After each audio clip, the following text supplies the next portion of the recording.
जी। तो हमने माइनस रख दिया कहाँ पे, देखो ये हमने यहाँ लॉक कर दिया, लगा दिया, ठीक है ना, यहाँ लगा दिया हमने। क्या इसमें कोई वोल्ट हो रहा है? कोई वोल्ट हो रहा है जी?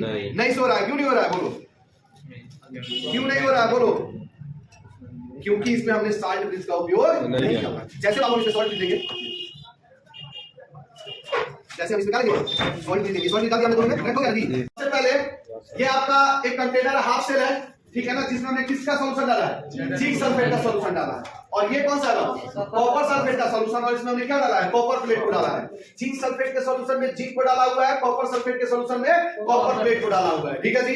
अच्छा, डालने के बाद जब हम लोग जैसे इसको कनेक्ट करेंगे तो वोल्टेज शो करेगा, बट माइनर करेगा या नहीं भी करेगा।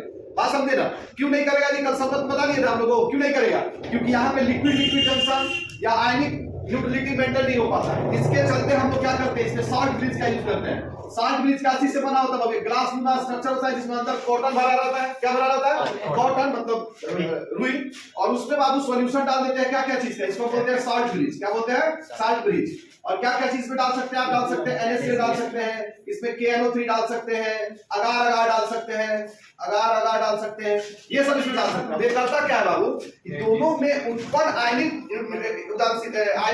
और उदासीनता को क्या करता है? मेंटेन करता है। मतलब कहने का मतलब क्या है, ये जिंक सल्फेट यहाँ पे बहुत सारा Zn+2 हो जाएगा नहीं, और साथ में SO4-2 हो जाएगा। जब ये टूटेगा बाबू, जिंक टूटेगा Zn+2 में, तो इसकी मात्रा बढ़ने के चलते जो इसमें इलेक्ट्रॉन था इसको इधर जाने से क्या कर रहा था? रोक रहा था। लेकिन जैसे सॉल्ट ब्रिज को हमने डाला बाबू, तो सॉल्ट ब्रिज ने क्या किया, इसमें Cl को भेज दिया, और Cl आकर के Zn+2 से रिएक्शन करके क्या बना दिया? ZnCl, जिससे कि आराम से इलेक्ट्रॉन प्रवाहित होने लगेगा, ठीक है ना। इसका मतलब ऐसा अगर सेटअप बना लिया जाए तो बड़े आराम से यहाँ पे वोल्ट मीटर में वोल्ट दिखाई दे देगा।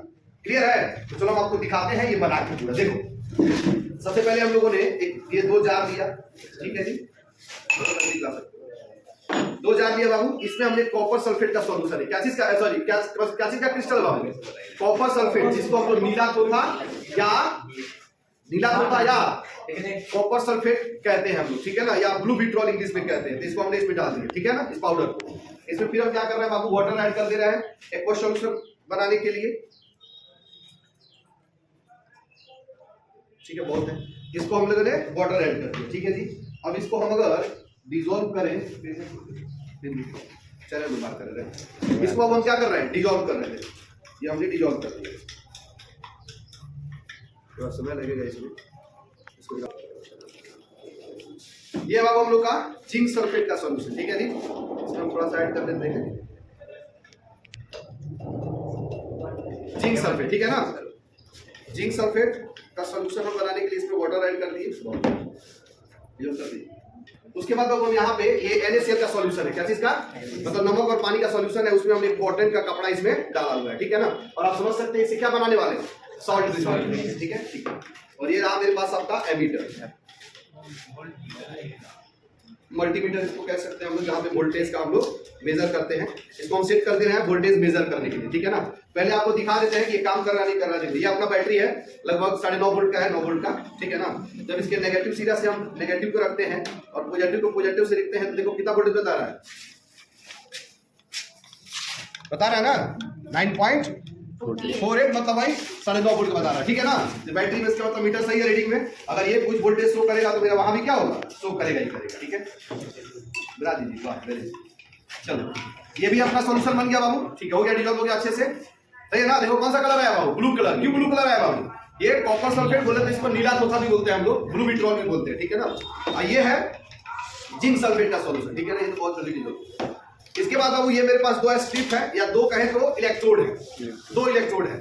एक किसका है, जिंक का, और एक किसका है, कॉपर का। क्लियर है? अब हम क्या कर रहे हैं बाबू, कॉपर को इसमें डाल दे रहे हैं, ठीक है ना, और जिंक को जिंक सॉल्यूशन में डाल दे रहे हैं। हमने क्या किया, देखो जिंक सल्फेट का सॉल्यूशन लिया, वहां पर इसमें जिंक सल्फेट के अंदर क्या डाला बाबू, जिंक इलेक्ट्रोड डाला, और कॉपर सल्फेट का सॉल्यूशन लेकर के किसको डाला, कॉपर इलेक्ट्रोड को। वैसा ही है जी अभी ना, जिंक सल्फेट में क्या डाला हमने, सॉरी कॉपर सल्फेट में क्या डाला, कॉपर, और जिंक सल्फेट में किसको डाला, जिंक को डाला, ठीक, जिंक को डाला, ठीक है। अब बाबू ये दोनों सॉल्यूशन है। अब इस दोनों सॉल्यूशन का ये मतलब हुआ कि हम अगर दिखाई देना चाहिए, है कि नहीं, चलो दिखाई। तो अच्छा ही बताओ, इसमें कौन माइनस है कौन प्लस है, इस दोनों में जिंक वाला माइनस। वेरी गुड मेरे बाबू, ये कौन सा है? माइनस। दिखाई दे रहा है ना जी? हाँ, ये कौन सा है? पॉजिटिव। बहुत बढ़िया। ये रहा अपना वोल्ट मीटर, आप लोग देख सकते हैं इस तरह से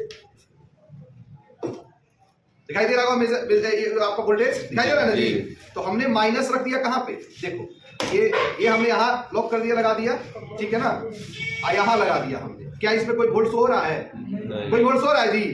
नहीं सो रहा है। क्यों नहीं हो रहा है बोलो? क्यों नहीं हो रहा है बोलो? क्योंकि इसमें हमने सॉल्ट ब्रिज का उपयोग नहीं किया हुआ है। जैसे बाबू हम इसमें सॉल्ट ब्रिज लेंगे, जैसे हम इसमें क्या लेंगे, सॉल्ट ब्रिज लेंगे। सॉल्ट ब्रिज डाल दिया हमने, दोनों में कनेक्ट हो गया ना जी? अब कनेक्ट होने के बाद देखो दिखाई दे रहा है? Yes sir. कितना वोल्टेज हो रहा है बोलो? लगभग कितना? लगभग 1 वोल्ट के बराबर। 1 वोल्ट के बराबर। कितना वोल्ट के बराबर? 1 वोल्ट के बराबर। इसका मतलब इस पे इलेक्ट्रॉन का सप्लाई चालू है। अगर कोई बॉल लिया जाए जो इतने वोल्टेज पे जल सके तो शायद हम बॉल को जला सकते हैं, लेकिन मेरे पास 1 वोल्टेज का कोई बॉल नहीं जल पाएगा। 1 वोल्ट का कोई नहीं जल, 1 वोल्ट से मतलब कम का रहता है ना, 1 वोल्ट पे कोई एक बॉल जलने वाला रहता तो बॉल आपको समझ में आएंगे यार बाबू? क्लियर हुआ पूरी तरह से? ये कितना वोल्ट दिखा रहा है? 0.98 वोल्ट। अगर 1 वोल्ट करना हो तो जानते हैं क्या करेंगे? बहुत सिंपल सा काम करना है। क्या बाबू? इसका कंसंट्रेशन 1 एम ले लेना है। 1 एम समझते हैं? मतलब मोलारिटी कितना कर देना है? 1। और इसका सॉल्यूशन कितना ले लेना है? 1 एम। और टेम्परेचर कितना रखना है? 25 डिग्री सेल्सियस, मतलब रूम टेम्परेचर। उससे चेंज ना बढ़ना चाहिए ना घटना चाहिए। अगर उस टेम्परेचर पे पूरा सेटअप रख दिया जाए, इसका सॉल्यूशन 1 एम, इसका सॉल्यूशन 1 एम, तो वोल्टेज कितना रीड करेगा? 1.1। समझ नहीं आया? एक मजे की बात और बता दें, अगर वोल्टेज तुमने 1.1 वोल्ट से ज्यादा कर दिया तो अभी इलेक्ट्रॉन किधर से किधर जा रहा है? सोचो, इधर से इधर जा रहा है, किधर से इधर जा रहा है? वेरी गुड बाबू, किधर से इधर जा रहा है। लेकिन अगर जो हमने इसका वोल्टेज 1.1 से ज्यादा कर दिया तो जानते हैं इलेक्ट्रॉन कहां से आना शुरू हो जाएगा? इधर से। अब ये सब क्यों होता है, सब आगे चर्चा करेंगे। समझ आ गया आप लोग अच्छे से? कोई दिक्कत किसी को? तो ये रहा क्या, इसको इस सेल का नाम क्या है बाबू? वैद्युत रसायन सेल, या कह सकते हैं इलेक्ट्रोकेमिकल सेल। क्लियर है जी? ये अपना ठीक है।